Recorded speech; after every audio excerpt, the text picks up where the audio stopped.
എല്ലാവർക്കും നമസ്കാരം, ശുഭരാത്രി. ജീവിതത്തില് കൺഫ്യൂഷൻസ് വരാത്തവരാരും ഉണ്ടാവില്ല. ഒരിക്കൽ അല്ലെങ്കിൽ മറ്റൊരിക്കൽ ജീവിതത്തിൽ കൺഫ്യൂഷൻസ് ഒരുപാട് വന്നിട്ടുണ്ടാവും. അപ്പൊ കൺഫ്യൂഷൻസ് എല്ലാം എല്ലായ്പ്പോഴും മാറ്റാൻ പറ്റുമോ എന്ന് ചോദിച്ചാൽ അതുമില്ല. എല്ലായ്പ്പോഴും നമ്മുടെ കൺഫ്യൂഷൻസ് മാറുകയൊന്നുമില്ല. പക്ഷേ കൺഫ്യൂഷൻസിനെ കൈകാര്യം ചെയ്യേണ്ടത് എങ്ങനെയാണെന്നുള്ള ഒരു ധാരണ നമുക്ക് കിട്ടിയാൽ കുറച്ചുകൂടി ഈസി ആയിരിക്കും. പ്രശ്നങ്ങളില്ലാത്തൊരു ജീവിതത്തെ കുറിച്ച് പലരും പറയാറുണ്ട്. എന്താണ് ഈ പ്രശ്നങ്ങളില്ലാത്ത ജീവിതം? അങ്ങനെ ഒരു അവസ്ഥയുണ്ടോ? ഇല്ല. പ്രശ്നങ്ങൾ ജീവിതത്തിൽ ഉണ്ടാവും. പ്രശ്നങ്ങൾ വരുമ്പോൾ കൈകാര്യം ചെയ്യാൻ അറിയുക എന്നുള്ളതാണ് കാര്യം. അതുപോലെ തന്നെയാണ് കൺഫ്യൂഷന്റെ കാര്യം. ജീവിതത്തിൽ കൺഫ്യൂഷൻ ഉണ്ടാവും. ഞാൻ ഒരുപാട് കൺഫ്യൂഷനുകളിൽ കൂടെ പോയിട്ടുള്ള ഒരാളാണ്. അതുപോലെ ഒരുപാട് കൺഫ്യൂഷനുള്ള ആളുകളെ കൈകാര്യം ചെയ്തിട്ടുമുണ്ട്. അതിന്റെ വെളിച്ചത്തിൽ ഞാൻ എത്തി നിൽക്കുന്ന ഒരു സ്ഥലത്ത് നിന്നിട്ടാണ് ഞാൻ ഈ വർത്തമാനങ്ങളെല്ലാം പറയുന്നത്. അപ്പോ കൺഫ്യൂഷൻസ് എനിക്കുണ്ടായപ്പോഴും എന്റെ അടുത്ത് നിൽക്കുന്ന ആളുകൾക്കും കൺഫ്യൂഷൻസ് ഉണ്ടായപ്പോഴൊക്കെ തന്നെ എന്റെ മറ്റു ചില അന്വേഷണങ്ങളുമായിട്ട് തട്ടിച്ചുകൊണ്ട് എനിക്കതിനെ കൈകാര്യം ചെയ്യാൻ പറ്റിയിട്ടുണ്ട്. ആ ബോധ്യമാണ്, ആ തിരിച്ചറിവാണ് പിന്നീട് കൺഫ്യൂഷനെ കൈകാര്യം ചെയ്യാനുള്ള പാഠങ്ങളിലേക്ക് ഞാൻ മറ്റുള്ളവർക്ക് നിർദ്ദേശങ്ങളായി കൊടുക്കാൻ തുടങ്ങി. അപ്പോ കൺഫ്യൂഷൻ എന്ന് പറയുന്നത് എന്താ? സത്യത്തില് നമ്മളൊരു വഴി ഒരിടത്ത് എത്തുന്നു, നമുക്ക് മുൻപോട്ട് പോകണം എന്നുള്ള തോന്നലുള്ളിലുണ്ട്. പക്ഷെ എങ്ങോട്ട് പോകണം, ഇടത്തോട്ട് പോകണോ വലത്തോട്ട് പോകണോ നമുക്ക് അറിയില്ല. ആശയക്കുഴപ്പമായി. ഇടത്തോട്ട് പോകണം എന്നൊരാശയം, വലത്തോട്ട് പോകണം എന്നുള്ള ഒരാശയം, ആശയക്കുഴപ്പമായി. രണ്ടു വഴിയിൽ ഏത് വേണം എന്നുള്ള ഒരവസ്ഥ. ചിലപ്പോ രണ്ടു വഴിയും അല്ലാതെ മൂന്നാമതൊരു വഴിയുണ്ടെങ്കിൽ ഈ മൂന്ന് വഴികളിൽ ഏതെന്ന് പറയുമ്പോൾ കൺഫ്യൂഷൻ കുറച്ചുകൂടെ കൂടി. വഴികളുടെ എണ്ണം ഒരുപാടാകുന്ന സമയത്ത് എന്ത് ചെയ്യും? വല്ലാതെ കൺഫ്യൂഷനായി. നീ മുൻപോട്ട് തന്നെയാണോ പോകേണ്ടതെന്ന് അറിയാതെ വരുന്നൊരവസ്ഥ വന്നു കഴിഞ്ഞാൽ എങ്ങോട്ട് പോകണം എന്നറിയാത്ത ഒരു ആശയക്കുഴപ്പത്തിലേക്ക് നമ്മൾ ചെയ്യും. എനിക്ക് ഒരു കടയ്ക്ക് പോകണം, ഒരു സാധനം വാങ്ങണം, ഒരു കടയ്ക്ക് പോകണം. സാധനം വാങ്ങണമെങ്കിൽ സാധനം കിട്ടുന്ന കട ഇന്നടുത്തുണ്ട്, അവിടേക്ക് പോകണം.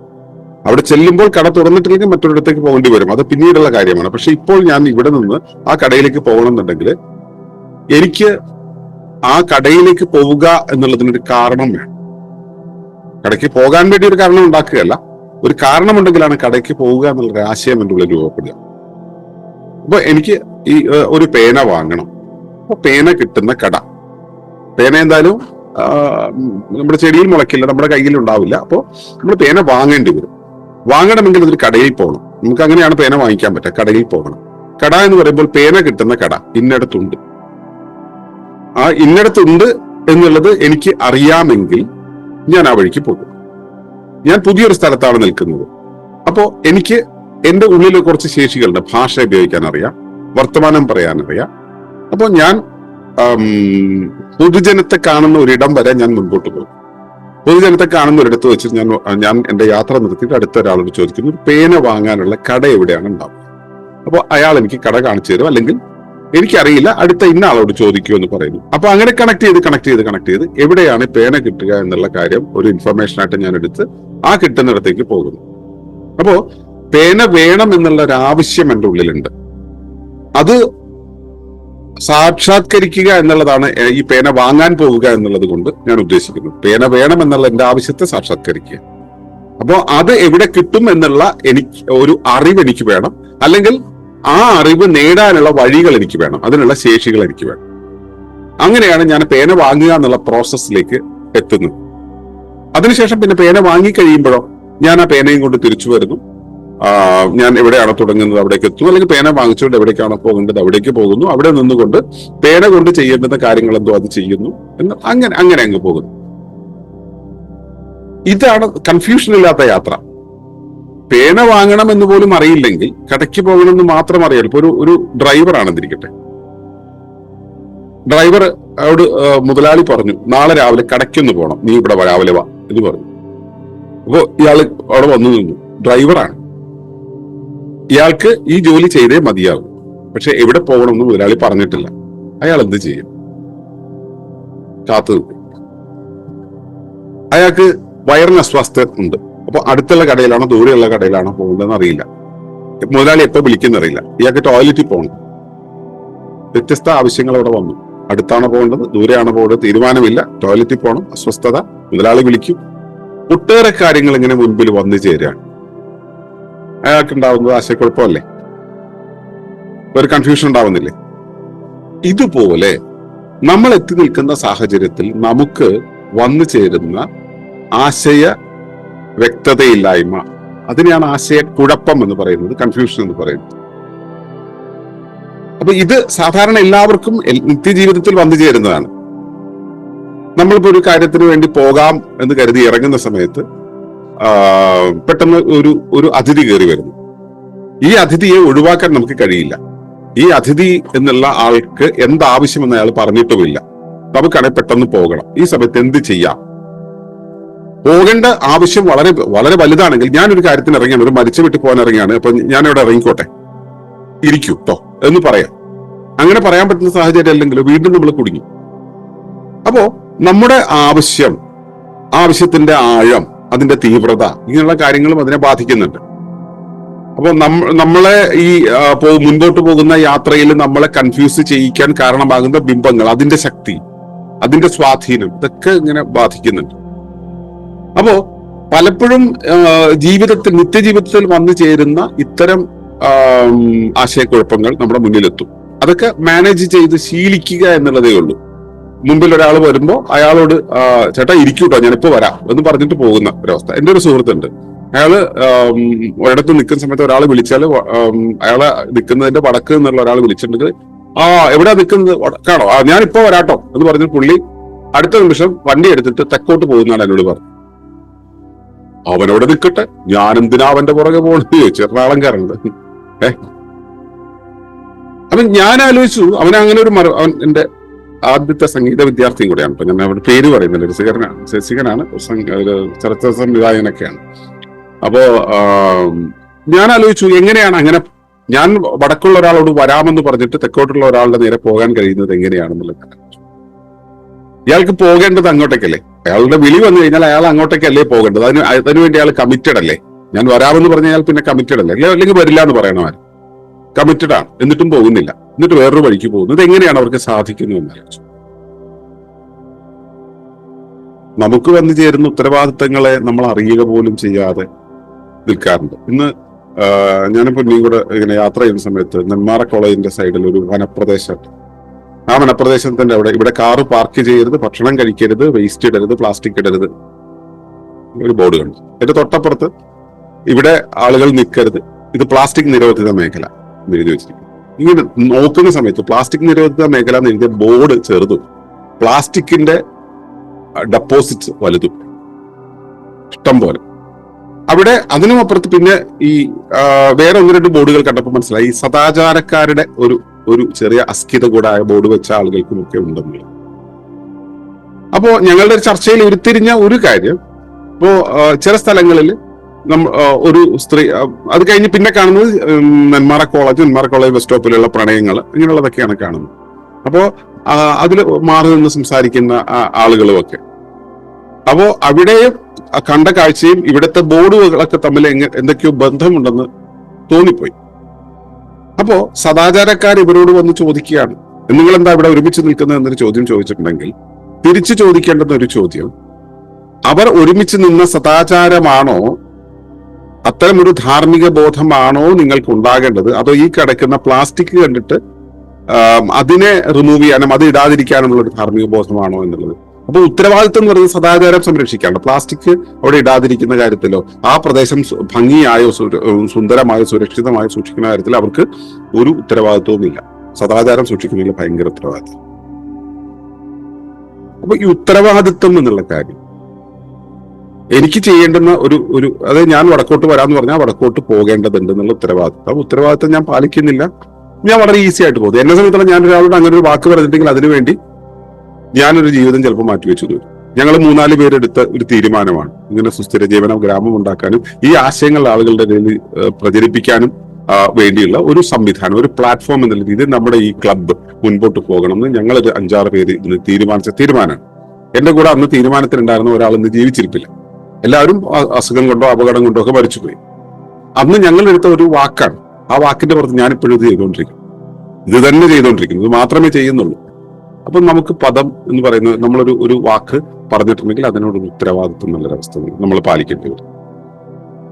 അപ്പൊ ഞാനിങ്ങനെ ഈ കുറച്ച് ബിംബങ്ങൾ പറഞ്ഞത് നമ്മുടെ കൺഫ്യൂഷൻ എന്ന് പറയുന്ന സംഭവം എവിടെ നിന്നൊക്കെ വരാൻ സാധ്യതയുണ്ട് എന്നുള്ളതിന് പറയാൻ വേണ്ടിയിട്ട്. ഇവിടെ നമ്മൾ ചോദിച്ച ചോദ്യം എന്താണ് ചെയ്യേണ്ടത് എന്ന കൺഫ്യൂഷൻ തോന്നുന്നുണ്ടോ? ഇല്ല, തോന്നുമല്ലോ. അങ്ങനെയുള്ള കൺഫ്യൂഷൻ പലപ്പോഴും തോന്നുമല്ലോ. ഒരു മിനിറ്റ്. അപ്പോ കൺഫ്യൂഷൻ ഉണ്ടാകുന്ന സമയത്ത്, അത്തരം കൺഫ്യൂഷൻ ഉണ്ടാകുന്ന സമയത്ത് നമ്മുടെ ജീവിതത്തില്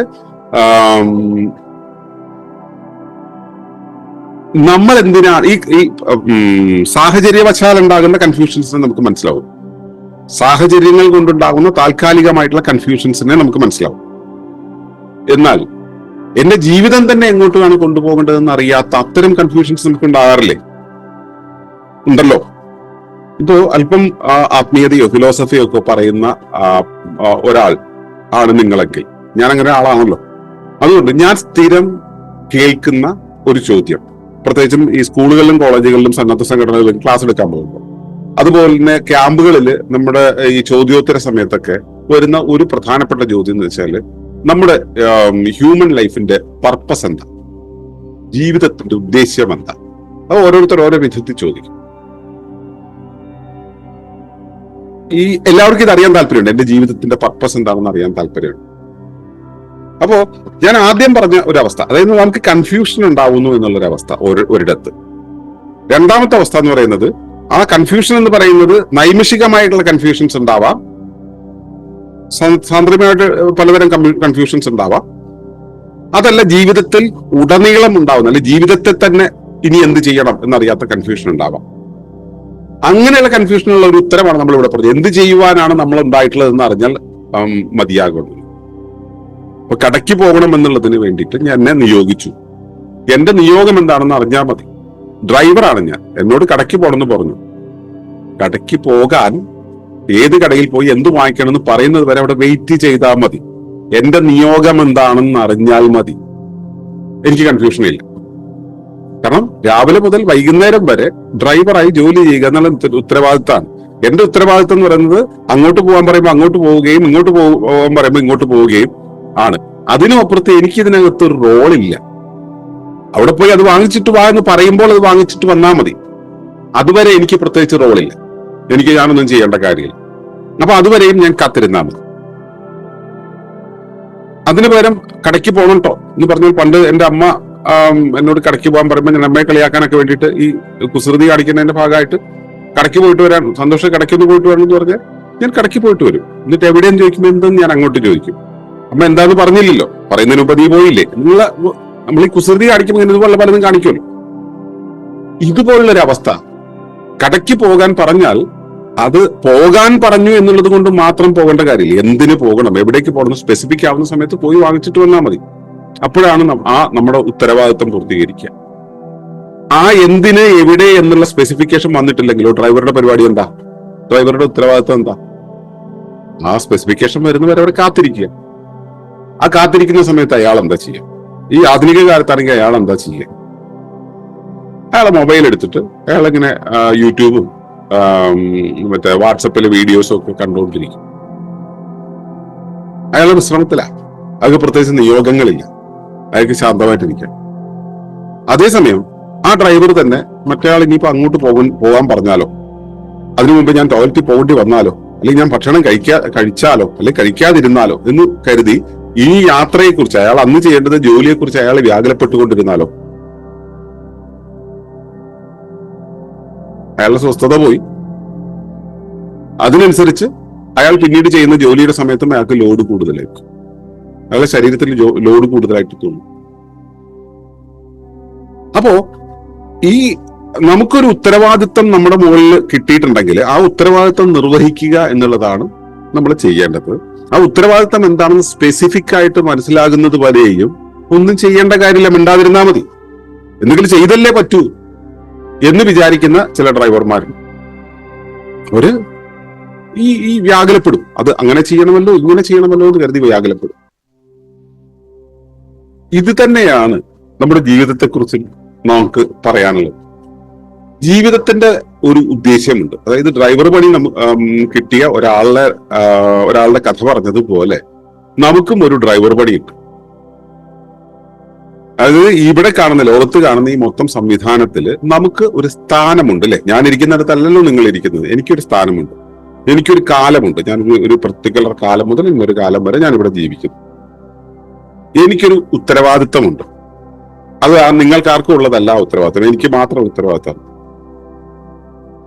ഈ ഉത്തരവാദിത്തം അച്ഛനായിട്ടുള്ള ഉത്തരവാദിത്തമുണ്ട്, ഭർത്താവായിട്ടുള്ള ഉത്തരവാദിത്തമുണ്ട് അല്ലെ. പലതരം റോളുകൾ എനിക്കുണ്ട്. അതെന്താ നിങ്ങൾക്ക് വരാത്തത്? എനിക്ക് കിട്ടിയ ഉത്തരവാദിത്തം എന്തുകൊണ്ടാണ് നിങ്ങൾക്ക് വരാത്തത്? ഞാനൊരു ഒരു ഒരു ഒരു അധ്യാപകനായിട്ട് ഞാൻ ജോലി ചെയ്യണമെന്നിരിക്കട്ടെ, സ്കൂളിൽ അധ്യാപകനായിട്ട് ജോലി ചെയ്യണമെന്നിരിക്കട്ടെ. ഞാൻ അവിടുന്ന് പെട്ടെന്ന് മരിച്ചുപോയി. എന്റെ സ്ഥാനത്ത് വേറൊരു അധ്യാപകൻ വരും. ഞാനിവിടെ അച്ഛനായിട്ട് നിലനിൽക്കുന്നു, ഞാൻ മരിച്ചുപോയി, വേറൊരാൾ വരില്ല, വേറെ ആൾക്കും വരാൻ കഴിയില്ല അവിടെ. കാരണം എന്റെ റോള് ഞാൻ തന്നെയാണ് നിർവഹിക്കുന്നത്. ഉദ്യോഗം എന്നുള്ള സ്ഥാനത്ത് ഒന്നൊന്നു വരും. പക്ഷെ ഞാൻ ഇന്ന് നിലനിൽക്കുന്ന ഒരവസ്ഥ എനിക്ക് മാത്രം സ്വന്തമായിട്ടുള്ളതാണ്. അതാണ് എന്റെ നിയോഗം എന്ന് പറയുന്നത്, എന്റെ ദൗത്യം എന്ന് പറയുന്നത്. പക്ഷെ ഇത് എന്തിനനുസൃതമായിട്ടാണ്? ഈ ജീവിതത്തിന്റെ പർപ്പസ്, ജീവിതത്തിന്റെ ഉദ്ദേശം എന്ന് പറയുന്നത് എന്തിനനുസൃതമായിട്ടാണ്? അത് മനസ്സിലാക്കണമെങ്കിൽ നമ്മൾ സാധാരണ പറയുന്ന ചില കഥകളിലൂടെ ഒന്നുകൂടെ കടന്നു പോകേണ്ടി വരും.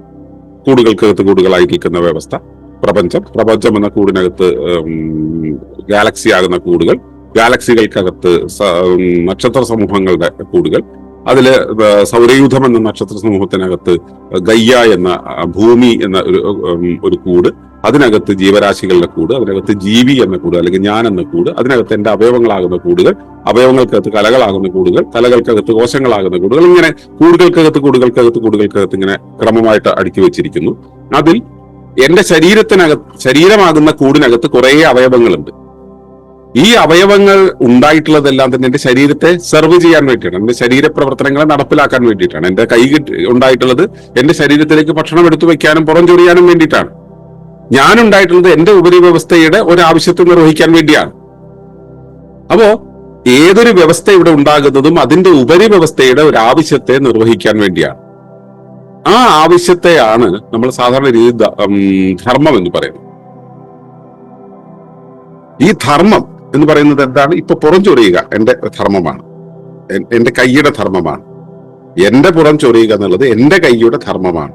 അതുപോലെ ഞാനിവിടെ നിലനിന്ന് ഒരു ജോലി ചെയ്യുക എന്നുള്ളത് ഉപരിവ്യവസ്ഥയ്ക്ക് വേണ്ടി ഞാൻ ചെയ്യേണ്ടുന്ന ധർമ്മമാണ്. അത് ഒരു നിമിഷത്തെ കാര്യത്തെയാണ് നമ്മൾ ധർമ്മം എന്ന് പറയാം. മറ്റൊരു നിമിഷത്തിൽ ചെയ്യുന്ന ധർമ്മം മറ്റൊരു ധർമ്മം. ഇത്തരത്തിൽ ഒരുപാട് ധർമ്മങ്ങൾ ഒത്തുചേർന്നിട്ട് എന്റെ മൊത്തം ജീവിതം കൊണ്ട് ഞാൻ എന്തൊക്കെയോ ചെയ്തു തീർക്കാനുണ്ട്, എന്തെല്ലാമോ ചെയ്യേണ്ടതുണ്ട്, എന്തെല്ലാമോ വേഷം കെട്ടേണ്ടതുണ്ട്. ഇവയെല്ലാം കൂടെ ചേർന്നിട്ട് ഞാൻ ആ വേഷത്തിന് മൊത്തത്തിൽ ഒരു പേര് കൊടുക്കുന്നു എന്നിരിക്കട്ടെ. എന്റെ ജീവിതം കൊണ്ട് ഉപരിവ്യവസ്ഥയ്ക്ക് ഞാൻ നൽകുന്ന മൊത്തം സേവനം, ഉപരിവ്യവസ്ഥ അല്ലെങ്കിൽ ഭൂമി അല്ലെങ്കിൽ പ്രകൃതി എന്നെ കൊണ്ട് നേടുന്നത് ഇതാണ്, എന്നെ സൃഷ്ടിച്ചിട്ടുള്ളത് ഇതിനു വേണ്ടിയിട്ടാണ് എന്നൊരവസ്ഥയുണ്ട്. ഇതാണ് എന്റെ ഉദ്ദേശ്യം. അതായത് എന്റെ ധർമ്മങ്ങളുടെ ആകത്തുകയാണ് എന്റെ ജീവിതത്തിന്റെ ഉദ്ദേശ്യം. ആ ഉദ്ദേശ്യത്തെ ഇംഗ്ലീഷിൽ പറയുന്ന പേരാണ് പർപ്പസ് എന്ന് പറയുന്നത്, ജീവിതത്തിന്റെ ഉദ്ദേശ്യം. എന്റെ ജീവിതം കൊണ്ട് ഞാൻ ഉപരിവ്യവസ്ഥയ്ക്ക് എന്ത് സേവനമാണ് ചെയ്യുന്നത്, അത് ചെയ്യുന്നതാണ് ഉദ്ദേശ്യം. ടയറിന് ഒരു ഉദ്ദേശ്യമുണ്ട് അല്ലെ. ബൈക്കിലെ ടയറിന് ഒരു ഉദ്ദേശ്യമുണ്ട്. ബൈക്കിനെ താങ്ങി അതിനെ റോഡുകളിലൂടെ അല്ലെങ്കിൽ കല്ലിലും പുല്ലിലും കൂടെ ഉരുട്ടി കടത്തിക്കൊണ്ടു പോകുന്ന പണിയാണ് ടയറിനുള്ളത്. കല്ലിലെത്തുമ്പോൾ അത് കല്ലിൽ ഗ്രിപ്പോടെ പിടിക്കണം, അത് അതിന്റെ ധർമ്മമാണ്. റോഡിലെത്തുമ്പോൾ ഗ്രിപ്പ് പിടിച്ചുകൊണ്ട് വളരെ വേഗത്തിൽ ഓടണം, അത് അതിന്റെ ധർമ്മമാണ്. ഈ ധർമ്മങ്ങളെല്ലാം കൂടെ ചേർന്നുകൊണ്ട് വാഹനത്തെ ഉരുട്ടി മുൻപോട്ട് കൊണ്ടുപോകുക എന്നുള്ളതാണ് ആ ടയറിന്റെ പർപ്പസ് എന്ന് പറയുന്നത്, അതിന്റെ ഉദ്ദേശ്യം. ആർക്ക് വേണ്ടിയാണ്? ഉപരിവ്യവസ്ഥയ്ക്ക്, അതിന്റെ ആ ബൈക്കിന് വേണ്ടിയിട്ട്. അതുപോലെ എന്റെ ജീവിതത്തിനും അതുപോലെ ഒരു പർപ്പസ് ഉണ്ട്. അതിനു വേണ്ടിയാണ് ഞാൻ ഉണ്ടായിട്ടുള്ളത്, അതിനു വേണ്ടി മാത്രമാണ് ഞാൻ ഉണ്ടായിട്ടുള്ളത്. അപ്പൊ അതാണ് എന്റെ പർപ്പസ് എന്ന് പറയുന്നത്, അതാണ് എന്റെ ജീവിതത്തിന്റെ ഉദ്ദേശ്യം എന്ന് പറയുന്നത്. ഇനി ജീവിതത്തിന്റെ ഉദ്ദേശ്യത്തെ നമ്മൾ എങ്ങനെയാണ് അറിയുക? ജീവിതോദ്ദേശത്തെ നമ്മൾ അറിയണമെങ്കിൽ ഇപ്പോ വാഹനത്തെ ഉരുട്ടിക്കൊണ്ടുപോകലാണ് ടയറിന്റെ ഉദ്ദേശ്യം എന്ന് നമ്മൾ മനസ്സിലാക്കി. ടയറിനെ പരിശോധിച്ചു കഴിഞ്ഞാൽ നമുക്ക് മനസ്സിലാവും ആ വട്ടത്തിലാണ് ടയർ, നീളത്തിലല്ല, വട്ടത്തിലാണ് ടയർ. അപ്പോഴാണ് ഉരുണ്ടു പോകാൻ കഴിയുക. ഈ വെയിറ്റ് മുഴുവൻ താങ്ങാൻ പാകത്തിൽ 3-4 ലെയറായിട്ട് ഇരുമ്പ് നൂലും റബ്ബറും ഒക്കെ കൂടി ചേർന്നൊരു വല്ലാത്ത കോമ്പിനേഷനിൽ അതിങ്ങനെ ചേർത്ത് വെച്ചിട്ടുണ്ട്. ആ സമയത്ത് അതിലേക്ക് ഒരുപാട് മർദ്ദമോ കുലുക്കമോ ഒക്കെ വരുന്ന സമയത്ത് അവയെ താങ്ങി നിർത്താൻ പാകത്തിന് അതിനകത്ത് എയർ ഉണ്ടാവും. അങ്ങനെ കുറെ കാര്യങ്ങൾ ചേർന്നിട്ടാണ് ആ ടയറിന്റെ ഘടന ഉണ്ടാവുന്നത്. അതായത് ഈ ടയർ കൊണ്ട് എന്ത് ധർമ്മമാണോ, എന്ത് ധർമ്മ തുടർച്ചയാണോ, എന്ത് പർപ്പസ് ആണോ നിർവഹിക്കേണ്ടത്, അതിന് പാകത്തിലായിരിക്കും ടയറിന്റെ ഘടന. അതുപോലെ തന്നെ നമ്മുടെ ശരീരത്തിന്റെ ഘടന നോക്കിയാൽ നമ്മുടെ പർപ്പസ് എന്നുള്ളത് വളരെ ക്ലിയർ ആയിട്ട് ബോധ്യമാവും. അപ്പൊ നമ്മൾ എങ്ങനെയാ നോക്കുക? എനിക്കുമുണ്ട് തല, നിങ്ങൾക്കുമുണ്ട് തല, അപ്പൊ നമ്മൾ ഒരുപോലെ, എനിക്കും കാലുണ്ട് നിങ്ങൾക്കും കാലുണ്ട്, അതുകൊണ്ട് ഒരുപോലെ എന്ന് നമ്മൾ ഗണിക്കും അല്ലെ. സമാനതയുണ്ട്, ശരിയാണ്. ഞാനെന്ന മനുഷ്യരും നിങ്ങളെന്ന മനുഷ്യരും തമ്മിൽ സമാനതകളുണ്ട്, ശരിയാണ്. അതുകൊണ്ട് ഞാനെന്നുള്ള മനുഷ്യനും പിന്നെ നമ്മുടെ ഇപ്പൊ രമണി എന്ന് പറയുന്ന പശുവും തമ്മിൽ ഒരുപാട് വ്യത്യാസമുണ്ട്. അതിനും തലയുണ്ട്, എനിക്കും തലയുണ്ട്, പക്ഷെ ഒരുപോലെയല്ല. എന്റെ തലയും വർഗീസേട്ടന്റെ തലയും രാജേന്ദ്രേട്ടന്റെ തലയും ഏതാണ്ട് ഒരുപോലെയാണ്. ഞാൻ പറയുന്ന ഭാഷ ഇവർക്ക് രണ്ടുപേർക്കും മനസ്സിലാവും, പക്ഷെ രമണിക്ക് അതുപോലെ മനസ്സിലാവണമെന്നില്ല. കാരണം രമണിയുടെ ഭാഷ വേറൊന്നാണ്. അപ്പോ സമാനതകൾ എന്ന് പറയുന്ന ഒരവസ്ഥ ഇവിടെ ഉണ്ട്. ഈ സമാനതകൾ ഉള്ളവർക്ക് സമാന ധർമ്മം ഉണ്ടാവും, പക്ഷെ ഒരു ധർമ്മമായിരിക്കില്ല. ഈ വോൾവോയുടെ എന്താ പറയാ മൾട്ടി ആക്സിൽ ബസ് കണ്ടിട്ടില്ലേ? മൾട്ടി ആക്സിൽ ബസ്സിൽ കുലുക്കം ഇല്ലാതെ യാത്ര ചെയ്യാൻ വേണ്ടിയാണ് മൾട്ടി ആക്സിൽ. സാധാരണ വണ്ടിയിലൊക്കെ ബാക്കിലെ ആ 4 ചക്രം ഉള്ള ഭാഗത്ത് ആണ് ഏറ്റവും കൂടുതൽ ലോഡ് വരിക. അതിന്റെ ബാക്കിൽ ഇരിക്കുന്ന ആളുകൾക്ക് ഈ വണ്ടി ഒരു ഹമ്പ് ചാടിക്കഴിഞ്ഞിട്ടുണ്ടെങ്കിൽ തൂക്കി അടിക്കുന്ന പോലുള്ള ഒരു അവസ്ഥയുണ്ടാവും. അതുകൊണ്ട് KSRTC ഒന്നും പുറകിൽ ആരും ഇരിക്കാത്തത്. മൾട്ടി ആക്സിലാണെങ്കിലും അങ്ങനല്ല. അത് വണ്ടി ഹമ്പിലേക്ക് കയറുന്ന സമയത്ത് ടയർ ഒരു പ്രത്യേക രീതിയിൽ ഇങ്ങനെ ഒന്ന് പൊങ്ങും. ആ സാധനം കയറി ഇറങ്ങുന്ന സമയത്ത് ബാക്കിലെ ടയർ ഒന്ന് കയറി ഇറങ്ങും. എന്നുവെച്ചാൽ ആ മൾട്ടി ആക്സിൽ ബാക്കിലുള്ള 2 വരി, ഫ്രണ്ടിലുള്ള ടയർ കൂടാതെ ബാക്കിലുള്ള 2 വരി ടയറുകൾ പരസ്പരം ബാലൻസ് ചെയ്തിട്ട് ഇതിന്റെ കുലുക്കം അങ്ങ് ഒഴിവാക്കും. അപ്പൊ സത്യം പറഞ്ഞിട്ടുണ്ടെങ്കിൽ ഭാരം താങ്ങുക എന്നുള്ളതാണ് ടയറിന്റെ ധർമ്മം. പക്ഷേ ഇത് രണ്ടും ഒരേ സമയത്ത് 2 രീതിയിലാണ് പ്രവർത്തിക്കുക. ഹമ്പി കയറുന്ന സമയത്ത് ഒരാൾ ടയറിൽ പിടിക്കും, റോഡിൽ പിടിക്കും. അയാൾ ഹമ്പിൽ നിന്ന് ഇറങ്ങുന്ന സമയത്ത് ഇയാള് ഹമ്പിൽ പിടിക്കും, ബാക്കിലുള്ള ടയർ. ഈ 2 ടയറുകളും പ്രവർത്തിക്കുന്നത് 2 സമയത്ത് 2 രീതിയിലാണ്. ഇത് രണ്ടും കൂടെ ചേർന്ന് പ്രവർത്തിക്കുമ്പോൾ ബസ്സിനെ സംബന്ധിച്ചോളം കുലുക്കമില്ലാതെ മുൻപോട്ട്. അപ്പോ ടയറുകൾ നമുക്ക് ഒരു ടയറിനെ എടുത്തിട്ട് ധർമ്മം എന്താണെന്ന് ചോദിച്ചു കഴിഞ്ഞാൽ ഇങ്ങനെ റോഡിൽ ഗ്രിപ്പോടുകൂടി കറങ്ങി പോവുക എന്നുള്ളതാണ് പറയാം. മറ്റേ ടയറിനോട് ചോദിച്ചാൽ അങ്ങനെയാണെന്ന് പറയാം. ഇത് രണ്ടിനെ ഒരുമിച്ച് നിർത്തി ചോദിക്കുന്ന സമയത്ത്, ചോദിക്കുന്ന ഒരു സന്ദർഭത്തില് ഈ ടയറിന് പറയാനുള്ള ഞാൻ ഹമ്പിൽ പിടിച്ചു നിൽക്കുക എന്നുള്ളതാണ്. മറ്റേ ആളുടെ ധർമ്മം എന്ന് പറയുന്നത് ഞാൻ റോഡിൽ പിടിച്ചു നിൽക്കുക എന്നുള്ളതാണ്. വേറെ ആളുടെ ധർമ്മം ചോദിക്കുകയാണെങ്കിൽ അയാള് ഇതിന്റെ ഇടയിൽ നിൽക്കുക, അല്ലെങ്കിൽ 2 ഹമ്പുകൾക്കിടയിൽ കുലുക്കമില്ലാതെ പോവുക, കൊണ്ടുപോവുക എന്നുള്ളതാണ് എന്റെ ധർമ്മം എന്ന് പറയും. അപ്പോ ഒരു വ്യവസ്ഥയിൽ തന്നെ വ്യത്യസ്ത ആളുകൾക്ക്, അതായത് എനിക്ക്, വർഗീസേട്ടന്, രാജേന്ദ്രേട്ടന്, പൊന്നിക്ക് 4 പേർക്കും ഒരു സമയത്ത് ഒരു വ്യവസ്ഥയുടെ ഭാഗമായിരിക്കുമ്പോഴും 4 തരം ധർമ്മങ്ങളാണ് ഉണ്ടാവും. ഒറ്റയ്ക്കൊറ്റയ്ക്ക് ചോദിച്ചാൽ സമാന ധർമ്മങ്ങളാണെന്ന് നമുക്ക് തോന്നും. ഒരുമിച്ച് ചോദിച്ചിട്ടുണ്ടെങ്കിൽ ഒരു ധർമ്മമല്ല, ഓരോരുത്തർക്കും വ്യത്യസ്തമാണ്.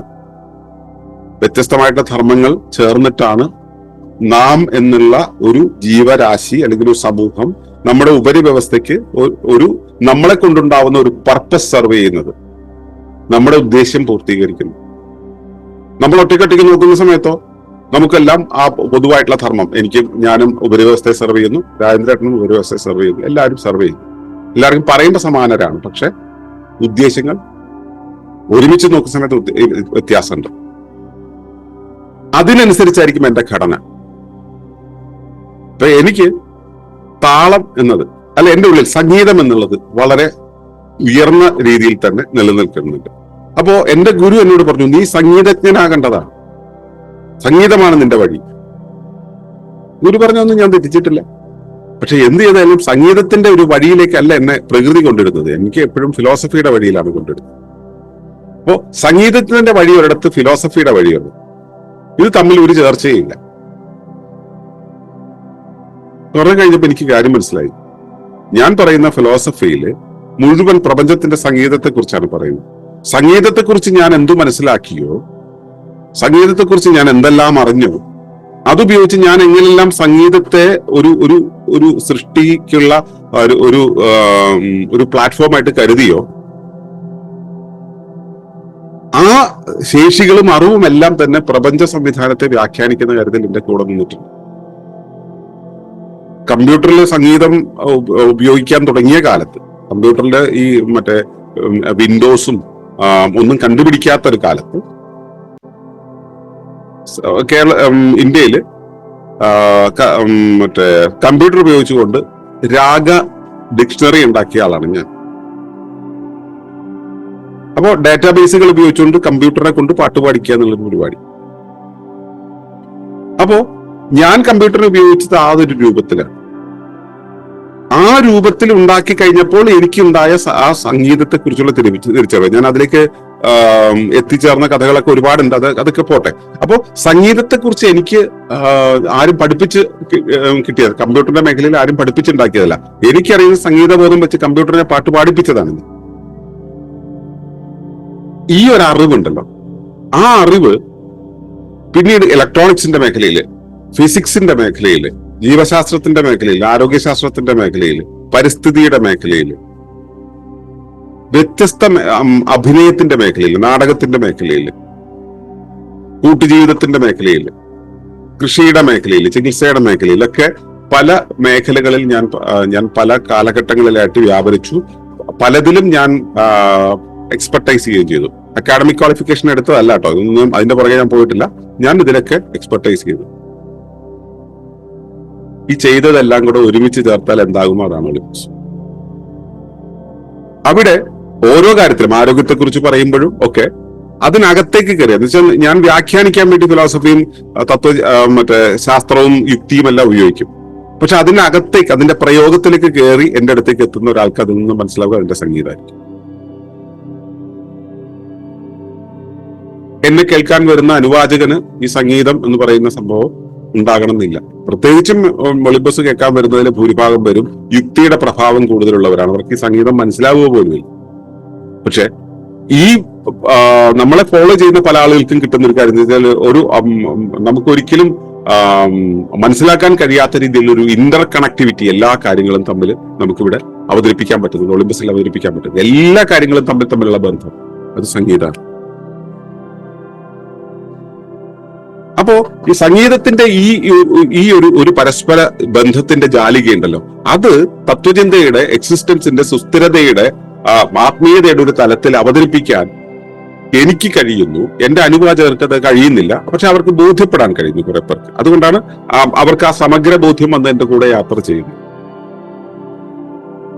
അപ്പോ അനുവാചകനും എനിക്കും ഒരേ കാര്യത്തെ കുറിച്ച് തന്നെ രണ്ടു തരം സമീപനങ്ങൾ ഉണ്ടാകും, രണ്ടു തരം അവസ്ഥകൾ ഉണ്ടാവും. അതെന്തുകൊണ്ടാണ്? അവരുടെ ശരീരഘടനയും എന്റെ ശരീരഘടനയും വ്യത്യാസം ഉണ്ട്.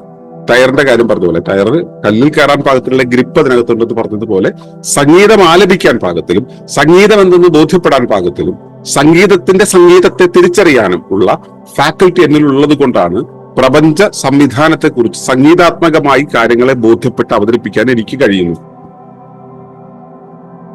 അതിനൊരു ചാരുതയുണ്ട്. ഒരു അനുവാചകന് ഇത് മുഴുവൻ തിരിച്ചറിയേണ്ട ഒരു ഉത്തരവാദിത്വമില്ല. അയാൾക്ക് ഇതിന്റെ ആ സൗന്ദര്യത്തെ അനുഭവിച്ചാൽ മാത്രം മതി. ആ അവസ്ഥയിൽ, അതിന്റെ സമഗ്രതയിൽ ഇത് ബോധ്യപ്പെട്ടാൽ മാത്രം മതി. അങ്ങനെയുള്ളവർക്ക് അത് അനുവാചകനാകാൻ കഴിയും. അപ്പോ ഞാൻ ഒരു എന്താ പറയാ പ്രക്ഷേപണം ചെയ്യുന്ന ഒരാളും മറ്റേ ആള് സ്വീകർത്താവുമായിട്ട് ഇരിക്കുന്ന സമയത്ത് ഞങ്ങൾക്ക് രണ്ടുപേർക്കും ഒരേ ഫാക്കൽറ്റി അല്ല, രണ്ടു തരം ഫാക്കൽറ്റികളാണ്, രണ്ടു തരം ശേഷികളാണ് ഉണ്ടാവുക. അത് മാത്രമാണ്, ശേഷികൾ മാത്രമാണ്. എന്റെ ഉള്ളിൽ ഈ സംഗീതത്തോടുള്ള ആ ത്വര ഉണ്ടായിരിക്കുന്നിടത്തോളം കാലം എനിക്ക് പാട്ടുപാടാൻ തോന്നും, പറയുന്നതിനെല്ലാം സംഗീതത്തെ കൂട്ടിച്ചേർക്കാൻ തോന്നും, ഇല്ലേ? ഓരോ നിമിഷം എനിക്കത് തോന്നിക്കൊണ്ടിരിക്കും. അതാണ് എന്റെ വാസന എന്ന് പറയും. എപ്പോഴും എനിക്കത് തോന്നിക്കൊണ്ടിരിക്കും. അതാണ് എന്റെ വാസന. സംഗീതമുള്ളത് കേൾക്കാൻ അയാൾക്ക് തോന്നിക്കൊണ്ടിരിക്കും. അതാണ് അനുവാചകന്റെ വാസന. അപ്പോ എന്നിലുണ്ടാവുന്ന ആന്തരിക ശേഷി എന്ന് പറയുന്ന ഒരു വശത്ത്, എന്നിലുണ്ടാവുന്ന വാസന എന്ന് പറയുന്ന ഒരു വശത്ത്. പക്ഷെ എനിക്ക് ഇപ്പോ പാട്ടുപാടാനല്ല തോന്നുന്നത്, എനിക്ക് ഫിലോസഫി പറയാനാണ് തോന്നുന്നത്. എനിക്ക് സ്ഥലകാലങ്ങളെ അറിയാവുന്നത് കൊണ്ടും സന്ദർഭത്തെ അറിയാവുന്നത് കൊണ്ടും സാന്ദർഭികമായി പെരുമാറാനുള്ള എന്റെ ഔചിത്യം എന്നെ ഇപ്പോൾ ഫിലോസഫി പറയാനാണ് പ്രേരിപ്പിക്കുന്നത്, പാട്ടുപാടാനല്ല. അതിനെയാണ് ചോദന എന്ന് പറയുന്നത്. അപ്പൊ വാസന എന്ന് പറയുന്നത് നിരന്തരമായി എനിക്ക് സംഗീതത്തോടുള്ള ആഭിമുഖ്യമാണ്. പക്ഷെ ഇപ്പോൾ ഫിലോസഫി പറയാനാണ് തോന്നുന്നത്, സംഗീതത്തെക്കുറിച്ചുള്ള ഫിലോസഫി, അല്ലെങ്കിൽ ഫിലോസഫിയിൽ സംഗീതം നിറച്ചുകൊണ്ട് പറയാനാണ് ഇരിക്കുന്നത്. അതെന്റെ സാന്ദർഭികമായിട്ടുള്ള പെരുമാറ്റമാണ്, സാന്ദർഭികമായിട്ടുള്ള ധർമ്മ നിർവഹണമാണ്. അതിനെയാണ് നമ്മൾ ചോദന എന്ന് പറയുന്നത്. അപ്പോ ചോദനയുണ്ട്, വാസനയുണ്ട്, അതിനനുസരിച്ചുള്ള ഘടനയുണ്ട്. അപ്പൊ എന്റെ ഘടന, എന്റെ വാസന, എന്റെ ചോദന എല്ലാം എന്താണോ അത് നോക്കിയാൽ മനസ്സിലാവും എന്താണ് ഇതിന്റെ ഉദ്ദേശമുള്ളത്.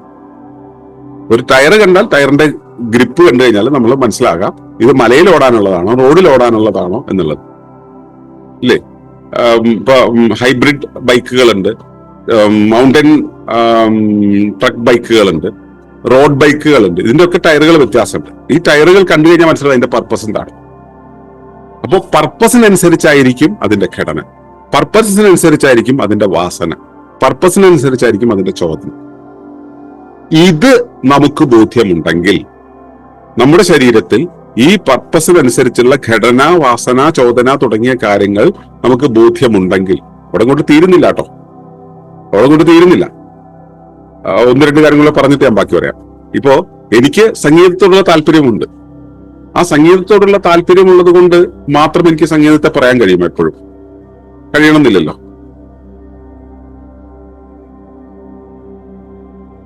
സംഗീതത്തോട് താല്പര്യമുള്ളത് കൊണ്ട് മാത്രം സംഗീതത്തെ കുറിച്ച് പറയാൻ കഴിയില്ല. അപ്പോ എനിക്ക് ചിലപ്പോ ചില കാര്യങ്ങള്, ചില ഫിലോസഫിക്കൽ ചില സ്പിരിച്വൽ ആയിട്ടുള്ള ചില കാര്യങ്ങൾ അവതരിപ്പിക്കുന്ന സമയത്ത് ഞാൻ അതിനെ പാട്ടുമായിട്ട് ചേർത്ത് പറയുന്ന സമയത്ത് പോരാ എന്ന് എനിക്ക് തോന്നും, പറച്ചില് പോരാന്ന് തോന്നും. അപ്പൊ ഞാൻ എന്ത് ചെയ്യുന്ന വെച്ചാൽ അത് പാടുമ്പോ അതിന്റെ പൂർണ്ണ അവസ്ഥയിൽ കിട്ടണം എന്നുള്ളത് കൊണ്ട് പൊന്നിയൊക്കെ എന്താ ചെയ്യുന്നത് വെച്ചാൽ ഈ ചുമരുണ്ടല്ലോ, ചുമരിന്റെ ആ രണ്ട് മൂലയുടെ ഇടയ്ക്ക് എറിയിക്കും, ആ മൂലയ്ക്ക് ചേർന്ന് ഇരിക്കും. ഞാൻ അതിന്റെ മുമ്പിൽ ഇരുന്ന് പാടും. എനിക്ക് പാടാനുള്ളത് ഞാൻ പാടും. പൊന്നിക്ക് അത് എന്റെ പൂർണ്ണ രൂപത്തിൽ അതങ്ങ് കിട്ടും, അതിലങ്ങ് അലിഞ്ഞു നിൽക്കും. അത് എനിക്കത് പറ്റി, നിങ്ങൾക്ക് അങ്ങനെ ചെയ്യാൻ പറ്റും. ബിന്ദുവിന് പാട്ടറിയുന്നതാണ്. നിങ്ങൾ പലർക്കും പാട്ട് പാടാൻ പറ്റുന്നവരും ഉണ്ടായിരിക്കും. നിങ്ങൾക്കിപ്പോ ഒരാളെ അങ്ങനെ ബോധിപ്പിക്കണം തോന്നി നിങ്ങൾക്ക് തന്നെ പാടാൻ പറ്റും. എന്താ പറ്റണ്ടേ? പറ്റിക്കൂടെ? ചോദ്യങ്ങൾ പലതാണ്. എന്തുകൊണ്ട് പറ്റിയില്ല? സന്ദർഭം ഒത്തുവരൂല. നിങ്ങളുടെ പർപ്പസ് എന്താണോ, നിങ്ങളുടെ വാസന എന്താണോ, നിങ്ങളുടെ ചോദന എന്താണോ, നിങ്ങളുടെ ശ്രദ്ധ എന്താണോ, അതിനനുസരിച്ചാണ് നിങ്ങളുടെ സന്ദർഭം നിങ്ങളുടെ മുന്നിലേക്ക് വരിക. ആ സന്ദർഭത്തെയാണ് നമ്മൾ ഇൻസ്റ്റൻസ് എന്ന് പറയുന്നത്. സന്ദർഭങ്ങളുടെ തുടർച്ചയുണ്ട്, പലതരം സന്ദർഭങ്ങൾ തരുന്ന അതിന്റെ തുടർച്ചയുണ്ട്. അതിനെയാണ് സംഭവം എന്ന് പറയുന്നത്, ഈവന്റ് എന്ന് പറയുന്നത്. അപ്പോ നമ്മുടെ ഘടന, നമ്മുടെ വാസന, നമ്മുടെ ചോദന, നമ്മുടെ നൈമിഷികമായിട്ടുള്ള പ്രവർത്തനം, നമ്മുടെ സന്ദർഭം, നമ്മുടെ സംഭവം തുടങ്ങിയ ഒട്ടേറെ കാര്യങ്ങൾ ഒരുമിച്ച് ചേർന്ന് നിൽക്കുന്നതാണ് നമ്മുടെ ജീവിതത്തിന്റെ പർപ്പസ് എന്നുള്ളത്. അത് പറയാനാണ് ഞാൻ ഇതെല്ലാം പറഞ്ഞു. പർപ്പസിനെ അറിയാൻ നമ്മൾ നമ്മുടെ ഘടനയെ അറിഞ്ഞാൽ മതി. ഘടന എന്ന് വെച്ചാൽ കൈയുണ്ട്, കാലുണ്ട്, മൂക്കുണ്ട് എന്നുള്ളതല്ല ഘടന. നിങ്ങളുടെ കൈ ഒരു ഇപ്പൊ ഞാൻ പറയുന്നത് കേട്ടിങ്ങനെ ഇരിക്കുമ്പോ ഈ വിരലുകൾ ഇങ്ങനെ ആയിക്കൊണ്ടിരിക്കുന്നുണ്ടെങ്കിൽ അതിനർത്ഥം നിങ്ങളുടെ ഉള്ളിലെ താളം ചലിച്ചുകൊണ്ടിരിക്കുന്നു എന്നതാണ്. നിങ്ങളുടെ ഉള്ളിൽ ചില സ്പന്ദനങ്ങൾ, ആ സ്പന്ദനങ്ങളുടെ പുറത്ത് നിങ്ങളുടെ ശരീരത്തിന്റെ ശ്രദ്ധ ഉണ്ടായിക്കൊണ്ടിരിക്കുന്നു എന്നുള്ളതാണ്. നിങ്ങളുടെ ഉള്ളിലെ ഒരു താളം പ്രവർത്തിക്കുന്നു എന്നുള്ളതാണ്.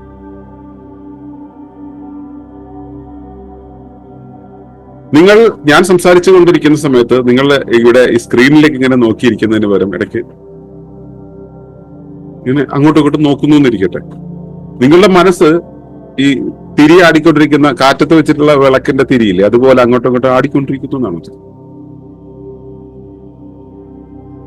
അപ്പോ നമ്മുടെ ഉള്ളിൽ നമ്മുടെ ശ്രദ്ധ എങ്ങനെയായിരിക്കുന്നുവോ, നമ്മുടെ പർപ്പസ് എങ്ങനെയായിരിക്കുന്നു, ആ പർപ്പസ് തന്നെ ആയിരിക്കാൻ നമുക്ക് കഴിയണ്ടേ. ആ പർപ്പസിൽ തന്നെ ആയിരിക്കാൻ കഴിയുമ്പോഴാണ് അത് നിവർന്ന് നിൽക്കുക, ആ തിരി നിവർന്ന് നിൽക്കുക. പർപ്പസിലല്ലാതെ അങ്ങോട്ടും ഇങ്ങോട്ടും ആയിരിക്കുന്ന സമയത്ത് അത് പല വഴിക്ക് പോകും. അതുകൊണ്ട് തന്നെ നമ്മൾ ചെയ്യേണ്ടുന്ന ധർമ്മം പൂർത്തീകരിക്കാൻ നമുക്ക് കഴിയണമെന്നില്ല. അപ്പോ ജീവിതത്തിന്റെ പർപ്പസ് എന്നുള്ള സംഭവത്തെ അറിഞ്ഞാൽ പോലും അത് സ്ഥിരമായി തന്നെ നിൽക്കുന്നുണ്ടോ, അതിന് ചാഞ്ചല്യമുണ്ടോ എന്നതെല്ലാം ഇവിടെ ഫാക്ടറാണ്. ഇത് ആടിക്കൊണ്ടിരിക്കുന്ന സമയത്ത് നമ്മൾ ഈ വഴിക്കാണ് പോകേണ്ടത് നമ്മൾ ആലോചിക്കുമോ? എനിക്ക് ഒരു ആത്മീയ ആശയത്തെ സംഗീതത്തിന്റെ രൂപത്തിൽ ഒരു പ്രത്യേക, ഇപ്പൊ ജോഗ് എന്നുള്ള രാഗത്തിന്റെ ഒരു പ്രത്യേക ഈണത്തിന്റെ വഴിയിലൂടെ പൊന്നിയുടെ ഹൃദയത്തിലേക്ക് അത് കയറ്റിക്കൊടുക്കണമെന്ന് എനിക്ക് തോന്നിയാൽ ഞാൻ ഇവിടെ വാ, അവിടെ ഇരിക്കുക എന്ന് പറയും. ഉടനെ തന്നെ ചോദ്യങ്ങളോ പറച്ചിലോ ഇല്ലാതെ പൊന്നി അവിടെ വന്നിരിക്കും. ഞാനത് പാടും. പാടി കേട്ട് കഴിയുമ്പോൾ അവളുടെ കണ്ണ് നിറയും. നിനക്കിത് ബോധ്യമായില്ലേ എന്ന് ചോദിക്കും. ബോധ്യമായെന്ന് പറയും. ഇതൊരു സംവേദന. ഈ സംവേദനം സംഭവിക്കുമ്പോഴാണ് എന്റെ ജീവിതത്തിന്റെ ഒരു ധർമ്മം പൂർത്തീകരിക്കപ്പെടുന്നത്. ഇതിന്റെ തുടർച്ചയാണ് എന്റെ പർപ്പസ് പൂർത്തീകരിക്കപ്പെടുന്നത്. അതിന് എന്തെല്ലാം കാര്യങ്ങൾ ഒത്തുചേർന്നു വന്നു. ഞാൻ, എന്റെ അനുവാചകൻ, എന്റെ ചോദന, അനുവാചകന്റെ ചോദന, എന്റെ സന്ദർഭങ്ങൾ, എന്റെ ഇൻസ്റ്റൻസസ്, അല്ലെ, ഇതെല്ലാം ഒത്തുചേർന്ന് വന്നപ്പോൾ എനിക്കിത് അവതരിപ്പിക്കാൻ പറ്റി. എനിക്ക് അവതരിപ്പിക്കാൻ തോന്നിയപ്പോ ഞാൻ രാജേന്ദ്രേട്ടനോട് പറഞ്ഞു, രാജേന്ദ്രേട്ട ഒന്ന് ഇവിടെ ഇരിക്കൂ എന്ന് പറഞ്ഞു. ഇപ്പൊ രാജേന്ദ്രേട്ടൻ ചോദിക്കണം, അതിപ്പോ ഞാനിപ്പോ ഇവിടെ ഇരുന്ന് കഴിഞ്ഞാൽ എനിക്കിത് മനസ്സിലാവണമെന്നില്ലല്ലോ. എനിക്ക് സംഗീതമായിട്ട് വലിയ ബന്ധമൊന്നുമില്ല. സന്തോഷം പറയുന്നത് കേട്ടിട്ട് എനിക്ക് അങ്ങനെ ബോധ്യപ്പെടേണ്ട കാര്യവുമില്ലല്ലോ എന്നൊരു രാജേന്ദ്രേട്ടൻ എന്നോട് തിരിച്ചൊരു ചോദ്യം ചോദിച്ചാല് എന്റെ ഈ ബോധ്യപ്പെടുത്തൽ അവിടെ നടക്കില്ല. ആ പർപ്പസ് പൂർത്തീകരിക്കാതെ പോകും. അപ്പോ ഞാൻ ഇത് അവതരിപ്പിക്കുന്ന സമയത്ത് എന്റെ പശ്ചാത്തലം, എന്റെ പരിസ്ഥിതി എന്നോട് അനുകൂലമായി നിൽക്കുമ്പോഴാണ് എനിക്ക് ആ പരിസ്ഥിതിയോടും ഞാൻ ചെയ്യേണ്ടുന്ന ധർമ്മത്തോടും സുതാര്യമായിരിക്കാൻ കഴിയും. അതേപോലെ രാജേന്ദ്രേട്ടനെ കുറിച്ച് ഉദാഹരണം പറഞ്ഞതുപോലെ, രാജേന്ദ്രേട്ടനെ പോലെ ഒരാള് എന്റെ അടുത്ത് വന്നിട്ട് ഇതിന്റെ ഒന്നും ആവശ്യമില്ല എന്ന് പറഞ്ഞു കഴിഞ്ഞാൽ ഞാൻ മുൻപോട്ട് വന്ന ഫ്ലോയ്ക്ക് ഒരു കൗണ്ടറിങ് അവിടെ ഉണ്ടായി. അതിനെ ഒരു ഓബ്ജക്റ്റ് ചെയ്യുന്ന ഒരു സന്ദർഭം അവിടെ ഉണ്ടായി. അപ്പൊ എനിക്ക് മുൻപോട്ട് പോകാൻ കഴിയാതെ വന്നു. എന്തുകൊണ്ടാണ് അങ്ങനെ വരുന്നത്? ഞാനൊന്നിൽ തെറ്റായ ഒരാളോട് ഞാൻ അങ്ങനെ ഒരു ചോയ്സ് പറഞ്ഞു. ഞാൻ പൊന്നിയോട് അവിടെ ഇരിക്കൂ എന്ന് പറയുന്നത് പോലെ രാജേന്ദ്രേട്ടനോട് ഞാൻ ഇരിക്കുന്നു പറയുമ്പോൾ രാജേന്ദ്രേട്ടൻ അത് സ്വീകരിക്കാനുള്ള ശേഷിയുണ്ടോ എന്ന് ഞാൻ പരിശോധിക്കാതെ പോയി. ആ പരിശോധന ഇല്ലാതെ വന്നത് എന്തുകൊണ്ടാണ്? ഞാനും രാജേന്ദ്രേട്ടനും തമ്മിൽ ചേർന്ന് നിൽക്കുന്ന ഒരു പ്രതലമുണ്ട്, ഒരു പരിസ്ഥിതിയുണ്ട്. ആ പരിസ്ഥിതിയില്, ആ പ്രതലത്തില് നമുക്ക് ഒരുമിച്ച് ചേർന്ന് പോകാൻ ഉള്ള സുതാര്യത ഉണ്ടോ ഇല്ലയോ എന്ന് പരിശോധിക്കാനുള്ള ശ്രദ്ധ എനിക്കില്ലാതെ പോയതുകൊണ്ടാണ്. ഈ ശ്രദ്ധിച്ചാൽ തന്നെയോ ഞാൻ അതുമായിട്ട് അനുകൂലപ്പെട്ട് നിൽക്കുന്നില്ലെങ്കിൽ അത് എന്റെ ശ്രദ്ധക്കുറവ് എന്നുള്ള പേരിൽ അവിടെ സംഭവിക്കും. അപ്പോ ഞാൻ എന്റെ ധർമ്മത്തിനനുസരിച്ചാണ്. ഇപ്പൊ എനിക്ക് പാടാൻ കഴിവുണ്ടെന്ന് പറഞ്ഞിട്ട് എനിക്ക് വേദി കിട്ടിക്കൊള്ളണമെന്നില്ല. എനിക്ക് പാടാൻ കഴിവ് ഉണ്ടാകണമെന്നൊന്നുമില്ല, വേദി കിട്ടും ചിലർക്ക്. ഇത് നമ്മുടെ പർപ്പസുമായി ബന്ധപ്പെട്ടിട്ട്. അപ്പോ എനിക്ക് വേദി കിട്ടാതെ വരുന്നു, എനിക്ക് പാടാനുള്ള മുട്ടുണ്ടാവുന്നു, പാടാനുള്ള ഉയർന്ന പ്രവണത ഉണ്ടാവുന്നു, വേദി കിട്ടുന്നില്ല, പറയാൻ പറ്റുന്നില്ല. അപ്പൊ എന്റെ ഉള്ളിൽ ഭയങ്കര വീർപ്പുമുട്ടലുണ്ടാവും. ഈ വീർപ്പുമുട്ടലാണ് പലപ്പോഴും നമുക്ക് കൺഫ്യൂഷനായിട്ട് തോന്നുന്നത്. അത് എന്തുകൊണ്ടാണ് ആ വീർപ്പുമുട്ടൽ വരുന്നത്? ഞാനും പരിസരവും തമ്മിൽ ഏകദാനതയിലാകാത്തത്. ഞാനും പരിസരവും തമ്മിൽ ഏകദാനതയിലാണെങ്കിൽ ഇവിടെ കൺഫ്യൂഷൻസ് ഇല്ല. ഞാൻ രാവിലെ എഴുന്നേറ്റ് കഴിഞ്ഞാൽ വൈകുന്നേരം വരെ, ഇപ്പൊ ആദ്യത്തെ പറഞ്ഞ ഡ്രൈവറുടെ നിയോഗം പോലെ, രാവിലെ എഴുന്നേറ്റ് കഴിഞ്ഞാൽ വൈകുന്നേരം വരെ ഡ്രൈവർ പണിക്കായിട്ട് ഞാൻ എന്റെ മുറ്റത്ത്, ഈ മുതലാളിയുടെ വീടിന്റെ മുറ്റത്ത് വന്ന് നിൽക്കുക എന്നുള്ളതാണ് കാര്യം. മുതലാളി അങ്ങോട്ട് പോകുന്നവരും അങ്ങോട്ട് പോകും, ഇങ്ങോട്ട് പോകുന്നവരും ഇങ്ങോട്ട് പോകുന്നു. ഇത് ചെയ്യുക മാത്രം, അതാണ് എന്റെ ദൗത്യം. ആ ദൗത്യം നിർവഹിച്ചാൽ മതി. അതിനും അപ്പുറത്തേക്ക് ഞാൻ ക്ലാരിറ്റി ഉണ്ടാക്കേണ്ട കാര്യമില്ല. പക്ഷെ മുതലാളി ഇത് പറയുന്ന സമയത്ത് പറയുന്ന ജോലിയിൽ എന്താണ് ചെയ്യേണ്ടതെന്ന് അറിയാനുള്ള ക്ലാരിറ്റി എനിക്ക് കിട്ടിയാൽ പറ്റും. ആ ക്ലാരിറ്റി ഉണ്ടെങ്കിൽ എനിക്ക് കൺഫ്യൂഷനായി. ആ ക്ലാരിറ്റി ഇല്ലെങ്കിൽ കൺഫ്യൂഷനായി. ആ ക്ലാരിറ്റി വരണമെങ്കിൽ എന്താണ് വേണ്ടത്? എന്താണ് എന്റെ ആ പർപ്പസ് എന്നുള്ളത് അറിയണം. കടയ്ക്ക് പോയിട്ട് വാ എന്ന് പറഞ്ഞാൽ കടയ്ക്ക് എന്തിനാണ് പോകുന്നത് എന്നറിയണം. അപ്പോ നമ്മുടെ പർപ്പസ് എന്താണെന്ന് ബോധ്യപ്പെട്ടാൽ, ആ പർപ്പസിനെ പൂർണ്ണമായും ബോധ്യപ്പെട്ടാൽ മാത്രം മതി, നമുക്ക് കൺഫ്യൂഷൻ ഉണ്ടാവില്ല. പർപ്പസിനെ കൃത്യമായിട്ട് ബോധ്യമായിട്ടില്ലെങ്കിൽ കൺഫ്യൂഷൻ ഉണ്ടാവും. അപ്പോ നമ്മൾ ഇത് എങ്ങനെയാണ് നമുക്ക് അവതരിപ്പിക്കാൻ പറ്റുക? നമുക്ക് നമ്മുടെ ഉള്ളിൽ ഒരു പർപ്പസ് ഉണ്ടാവുന്ന സമയത്ത് ആ പർപ്പസിനെ നമ്മൾ അറിയുന്നത് നമ്മുടെ വാസനകളും ചോദനകളും വെച്ചിട്ടാണെന്ന് പറഞ്ഞു. ഇനി നമ്മൾ ഇതിന്റെ സന്ദർഭത്തിനനുസരിച്ച് നമ്മുടെ അനുവാചകനുമായിട്ട് ചേർന്ന് നിൽക്കുന്ന ഒരു അവസ്ഥയിൽ നമുക്കുണ്ടാവുന്ന ഒരു സുതാര്യതയാണ് നമുക്കുണ്ടാവുന്ന പർപ്പസിനെ നടപ്പിലാക്കാനുള്ള വേദി ഒരുക്കുന്നതെന്നും പറഞ്ഞു. ഇനി നമ്മുടെ മുന്നിൽ ഒരു വേദി വന്നു, നമ്മൾക്ക് ചോദനയുമുണ്ട്, പക്ഷെ ഈ വേദിയും നമ്മൾ പൊരുത്തമാകുന്നു നമ്മൾ എങ്ങനെയാണ് അറിയുക? തുടക്കത്തിൽ ചെയ്യാവുന്ന ഒരു വഴി ഇതാണ്. ഇപ്പോ കഴിഞ്ഞൊരു ദിവസം ഡോക്ടർ അമൃതയ്ക്ക് കൊടുത്ത ഒരു നിർദ്ദേശമായിരുന്നു, അല്ലെങ്കിൽ ഒരു വിശദീകരണമായിരുന്നു. അതായത് നമുക്ക് ഈ സന്ദർഭം യുക്തമാണോ എന്നുള്ളത് അറിയണം. അതിന് ഇത്രയും ചെയ്താൽ മതി. ആ സന്ദർഭത്തെ നമ്മൾ സ്വീകരിക്കുന്നതായിട്ട് കരുതുക. ഈ സന്ദർഭം എന്ന് പറയുന്നത് എന്താണെന്ന് ഒന്നുകൂടെ ഞാൻ പറയാം. സന്ദർഭം എന്ന് പറയുന്നത് ഉപരിവ്യവസ്ഥ നമുക്ക് തരുന്ന സൂചനയാണ്. അതായത് എന്റെ കൈക്ക് എന്റെ ശരീരത്തിന് പുറം ചൊറിയുക എന്നൊരു ആവശ്യം വരുന്ന സമയത്ത് അത് കൈയോട് ആവശ്യപ്പെടും, കയ്യെ പോയി പുറം ചൊറിയുന്നു. അപ്പോ കൈയോട് ശരീരം നൽകുന്ന സംവേദന കൈക്ക് പുറത്തു നിന്നും അകത്തേക്ക് കൊടുക്കുന്ന ഒരു സംജ്ഞയാണ്, ഒരു സൂചനയാണ്. അതൊരു സന്ദർഭത്തിലാണ് ആ സൂചന നൽകുക. അതൊരു ആ സന്ദർഭം വഴി, ഒരു സംഭവം വഴി ആണ് ആ സൂചന നൽകുക. അതുപോലെ ഞാൻ എന്നുള്ള അവയവത്തിന് ഉപരിവ്യവസ്ഥയുടെ ശരീരത്തിൽ നിന്നും കിട്ടുന്ന സന്ദേശമാണ്, സംജ്ഞയാണ് നമ്മുടെ മുന്നിൽ വരുന്ന ഓരോ സന്ദർഭവും. ആ സന്ദർഭം വഴിയാണ് ഞാൻ ഒരു സംജ്ഞയെ സ്വീകരിക്കുന്നത്, അടുത്തത് എന്ത് ചെയ്യണമെന്ന് സ്വീകരിക്കുന്നത്. അപ്പോ എന്റെ മുന്നിലേക്ക് ഒരു സംജ്ഞ വന്നു, ആ വരുന്ന സംജ്ഞയെ ഞാൻ സ്വീകരിക്കുന്നു. ഒരു സൂചന കിട്ടി, അതിനെ ഞാൻ സ്വീകരിക്കുന്നു. ആ സംജ്ഞ സ്വീകരിക്കുന്ന സമയത്ത് അത് എനിക്കുള്ള ധർമ്മമാണെങ്കിൽ, ഞാൻ ചെയ്യേണ്ടുന്ന പണിയാണെങ്കിൽ അത് ചെയ്താൽ അതോടുകൂടി എന്റെ പ്രശ്നങ്ങൾ തീരും. ഇപ്പൊ ഡ്രൈവർക്ക് കിട്ടിയ ഒരു ജോലി, പോയി സ്കൂളിൽ പോയി കുഞ്ഞിനെ വിളിച്ചോണ്ട് വരിക എന്നുള്ളത്, ആ കുഞ്ഞിനെ വിളിച്ചോണ്ട് വരുന്ന പണിയാണ് ഞാൻ ചെയ്യുന്നതെങ്കിൽ ഒരു കുഴപ്പമില്ല. അതേസമയം ആ ഡ്രൈവർ പണി ചെയ്യാനായിട്ട് നിൽക്കുന്ന സമയത്ത് അപ്പുറത്തെ വീട്ടിലെ മാവിന്റെ മണ്ടയിൽ ഒരു മാങ്ങ നിൽക്കുന്നു, അത് കണ്ടെത്താൻ പിന്നെ അത് കയറി പറിച്ചേക്കാന്ന് അയാൾക്ക് തോന്നി, കയറി പറിച്ചില്ലെങ്കിൽ മുതലാളിയുടെ വായിൽ നിന്ന് കിട്ടും, ചിലപ്പോൾ ജോലിയും പോയി വരും. അതുപോലെ നമുക്ക് ചെയ്യാനുള്ള സന്ദർഭം, നമുക്ക് ചെയ്യാനുള്ള ധർമ്മം എന്തോ, നമ്മൾ ചെയ്യാനുള്ള ഉത്തരവാദിത്വം എന്തോ, നമ്മുടെ ജോലി എന്തോ, അത് ചെയ്യാനായിട്ട് നമ്മൾ ഒരുങ്ങുന്ന സമയത്ത് അത് നമ്മുടെ ചുറ്റുപാടുമായിട്ട്, നമ്മുടെ പരിസരവുമായിട്ട് ചേർന്ന് പോകുന്നതായിരിക്കണം. അങ്ങനെ ആയിരിക്കും ധർമ്മത്തിന്റെ ഒരു ക്രമീകരണം.